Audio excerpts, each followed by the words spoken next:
வணக்கம். அன்பார்ந்த வரம் டிவி நேயர்களுக்கு உங்கள் ஜோதிடர் ஜேஎம்எஸ் சந்திரமௌலியின் பதிவு.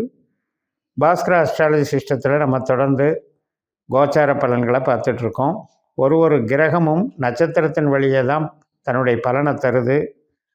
அதுபோக நம்ம சிஸ்டத்தில் நம்முடைய ஜனன ஜாதகத்தை உபநட்சத்திரங்களை கண்டுபிடிச்சி கணித்து அதன் வழியாகத்தான் நம்ம பலன்களை பரிசீலனை பண்ணும்போது நம்ம கேட்குற கேள்விகளுக்கு சரியான பதிலளிக்கும் அப்படிங்கிற முறையில் நம்ம தொடர்ந்து பயணிச்சிட்ருக்கோம். இந்த பதிவில் கேது கிரகம் கன்னி ராசியில் சந்திரனுடைய அஸ்த நட்சத்திரத்திலிருந்து அவர் டிசம்பர் 2ஆம் தேதி உத்தர நட்சத்திரம் 4ஆம் பாதத்துக்கு மாறுறாரு. இது ஜனவரி வரைக்கும் அந்த 4ஆம் பாதத்தில் கேது இருப்பார். அதற்கான பலன்களை தான் நம்ம 12 லக்னத்திற்கும் இந்த பதிவில் பார்க்க இருக்கோம். இந்த பதிவு கும்ப லக்ன அன்பர்களுக்கு கேதுவனுடைய சார மாற்றம் பற்றி பார்ப்போம். கும்பத்துக்கு 8ல் கேது படாத பாடுபட்டுக்கிட்டு இருக்கோம் அப்படிங்கிறது நிறைய பேர் சொல்லுவீங்க. 8ஆம் இடத்துல கேது இருக்கிறதுனால மட்டுமே நமக்கு அந்த 1.5 வருஷ அந்த 18 மாத காலமுமே நமக்கு பாதிப்பை கொடுப்பாருன்னு இருக்கக்கூடாது. பேசிக்கலாக கேது நமக்கு நல்லவரா கெட்டவரான்னு பார்க்கணும். எந்த பாவத்தை இயக்கக்கூடிய அதிகாரின்னு பார்க்கணும். அவர் போகிற நட்சத்திராதிபதியும் எப்படிப்பட்டவர்னு பார்க்கணும்.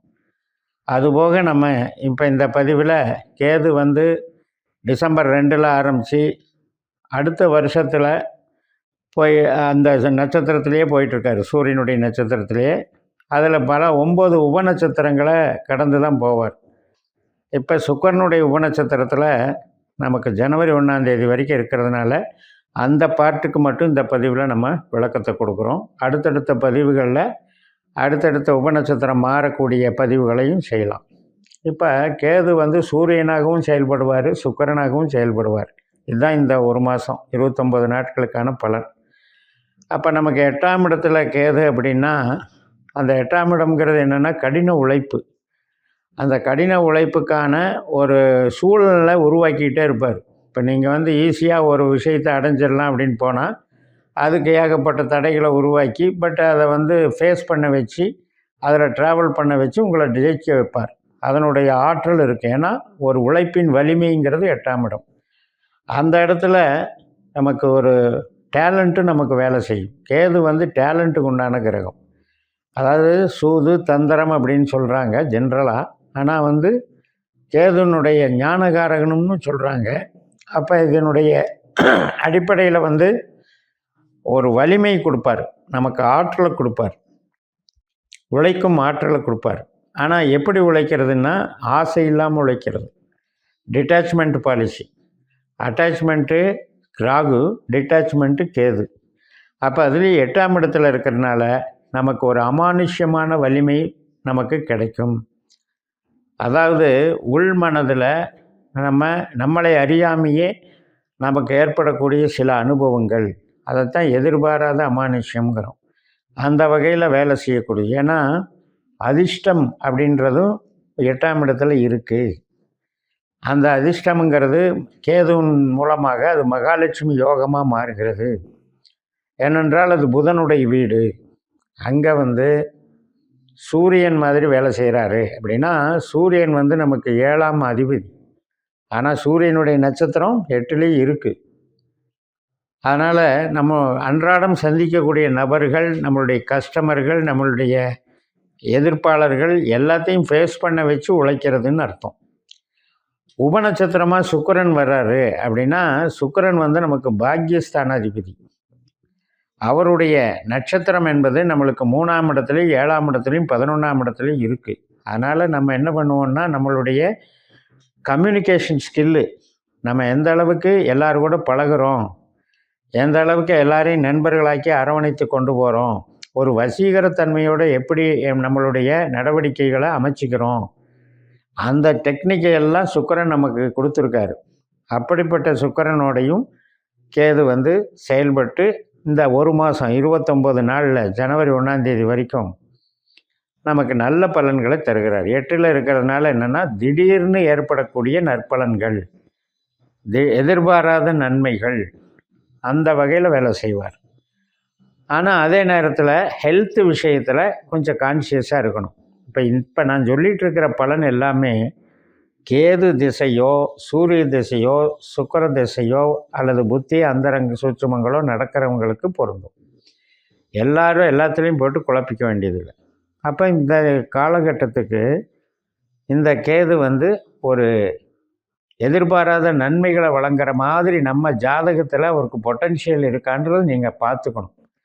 நம்ம பாஸ்கரா அஸ்ட்ராலஜி சிஸ்டத்தில் நம்ம ஜாதகத்தை கணிக்கும்போது 12 பாவத்திற்கு யார் தலைமை தாங்கிறதுங்கிறது கிடச்சிரும். அப்போ நமக்கு கேது 8ஆம் பாவத்துக்கும் 12ஆம் பாவத்துக்கும் தொடர்புடையவராக வந்தால்தான் இந்த 8ங்கிறத நஷ்டம், கஷ்டம், வலி, வேதனைங்கிற பிரச்சனையை செய்வார்.